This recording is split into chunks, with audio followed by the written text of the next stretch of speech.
Hi hello నమస్తే welcome to Telugu one this is Diveshwari. ఆయన గాత్రం మధురం, ఆయన పాట మరింత మధురం. అమర గాయకుడు ఘంటసాల వెంకటేశ్వరరావు తర్వాత మళ్ళీ అంతటి పేరు ప్రఖ్యాతలు సంపాదించుకున్న గాయకుడు ఎస్పి బాలసుబ్రహ్మణ్యం. తన గాన మాధుర్యాన్ని అందరికీ పంచుతూ దాదాపు 50 ఏళ్ల పాటు సంగీత ప్రియులను అలరించారు. ఎంతోమంది గాయకులకు ఆదర్శంగా నిలిచారు. శ్రీ శ్రీ శ్రీ మర్యాద రామన్న నుంచి సూపర్ స్టార్ రజనీకాంత్ హీరోగా వచ్చిన అన్నైతే వరకు దేశంలోని 16 భాషల్లో దాదాపు 40,000 పాటలు పాడిన Balu Guinness book of world రికార్డ్స్లో స్థానం సంపాదించుకున్నారు. భారతదేశం గర్వించదగ గొప్ప గాయకుడు ఎస్పి బాలసుబ్రహ్మణ్యం జయంతి జూన్ 4న. ఆయన జీవితంలో లెక్కకు మించిన విషయాలు ఉన్నాయి. వాటిలో కొన్నిటి గురించి తెలుసుకుందాం. బాలు పూర్తి పేరు శ్రీ పండితారాధ్య బాలసుబ్రహ్మణ్యం. తండ్రి సాంబమూర్తి, తల్లి శకుంతలమ్మ. తండ్రి హరికథ కళాకారుడు కావడంతో చిన్నతనంలోనే బాలుకి సంగీతంపై ఆసక్తి ఏర్పడింది. విద్యార్థి దశలో ఉన్నప్పుడు చదువులో, ఆటల్లో ఎప్పుడూ ప్రథముడిగా ఉండేవారు బాలు. చదువుకునే రోజుల్లోనే కొందరు మిత్రులతో కలిసి ఆర్కెస్ట్రా ఏర్పాటు చేసుకొని ప్రదర్శనలు ఇచ్చేవారు. తండ్రి మాత్రం కొడుకుని ఇంజనీర్గా చూడాలనుకునేవారు. తండ్రి కోరిక మేరకు మద్రాసులో ఇంజనీరింగ్లో చేరారు. చదువుకుంటూనే సినిమాల్లో అవకాశాల కోసం ప్రయత్నించేవారు బాలు. 1964లో Madras social and cultural club నిర్వహించిన లలిత సంగీత పోటీల్లో బాలుకి ప్రథమ బహుమతి లభించింది. ఆ పోటీకి సంగీత దర్శకులు సుసర్ల దక్షిణామూర్తి, పెండ్యాల నాగేశ్వరరావు, ఘంటసాల వెంకటేశ్వరరావు న్యాయ నిర్ణేతలు. అదే పోటీలో ఎస్పి కోదండపాణి బాలులోని ప్రతిభని గమనించారు. సినిమాల్లో అవకాశం కల్పిస్తానని బాలుకి మాటిచ్చారు. అలా ఏఎంఐఈ 2వ సంవత్సరంలో ఉండగా బాలసుబ్రహ్మణ్యం చలనచిత్ర రంగ ప్రవేశం చేశారు.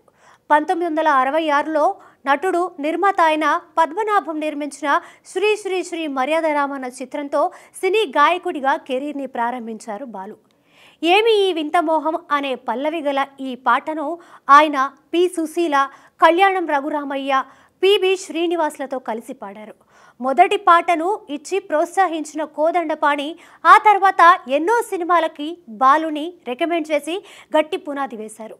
తన ఎదుగుదలకు ముఖ్య కారకులైన ఎస్పి కోదండపాణిపై ఉన్న కృతజ్ఞతతో తాను నెలకొల్పిన ఆడియో ల్యాబ్కు ఆయన పేరే పెట్టుకున్నారు బాలు.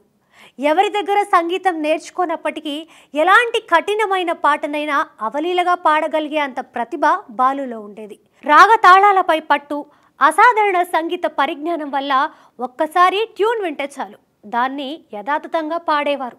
అలా ఆయన పాడిన పాటలు సంగీత ప్రియుల్ని మంత్రముగ్ధుల్ని చేసేవి. నేపథ్య గాయకుడిగానే కాదు, సంగీత దర్శకుడిగా, డబ్బింగ్ కళాకారుడిగా, నటుడిగా పలు విభాగాల్లో రాణించారు. డబ్బింగ్ కళాకారుడిగా తనదైన శైలిలో ఎంతో మంది హీరోలకు తన గాత్రాన్ని అందించారు. 1982లో వచ్చిన గాంధీ చిత్రంలో మహాత్మా గాంధీ పాత్రధారి బెన్ కింగ్స్లేకి డబ్బింగ్ చెప్పారు. కమల్ హాసన్ నటించిన తెలుగు అనువాద చిత్రాలకు బాలునే డబ్బింగ్ చెప్పేవారు. 2010లో వచ్చిన దశావతారం చిత్రంలోని 10 పాత్రల్లో 7 పాత్రలకు వివిధ స్లాంగ్స్లో తన గాత్రాన్ని అందించారు బాలు. అందులో 90 ఏళ్ల వృద్ధురాలి పాత్రలో నటించిన కమల్కి కూడా బాలునే డబ్బింగ్ చెప్పడం విశేషం. అన్నిటికంటే ముఖ్యమైనది కమల్ ద్విపాత్రాభినయంతో వచ్చిన ఇంద్రుడు చంద్రుడు చిత్రంలోని మేయర్ పాత్ర కోసం ఒక పాటను రికార్డ్ చేశారు. ఆ పాటను విచిత్రమైన వాయిస్తో ఆ పాత్రకు తగ్గట్టు పాడారు. దీంతో బాలు కంఠానికి కొన్ని ఇబ్బందులు ఏర్పడి పాడలేని స్థితికి రావడంతో శస్త్రచికిత్స ద్వారా ఆ సమస్యను దూరం చేశారు వైద్యులు. ఎస్పి బాలసుబ్రహ్మణ్యం అందుకున్న పురస్కారాలకు లెక్కే లేదు. తన సుదీర్ఘ సినీ ప్రయాణంలో 6 సార్లు జాతీయ అవార్డు గెలుచుకున్నారు. శంకరాభరణం చిత్రానికి గాను తొలిసారి జాతీయ అవార్డు అందుకున్నారు బాలు. గాయకుడిగా, డబ్బింగ్ ఆర్టిస్టుగా, సంగీత దర్శకుడిగా, సహాయ నటుడిగా 29 సార్లు నంది అవార్డు అందుకోవడం బాలుకే సాధ్యమైంది. ఇవే కాక ఎన్నో ఫిలింఫేర్ అవార్డులు కూడా ఆయన పొందారు.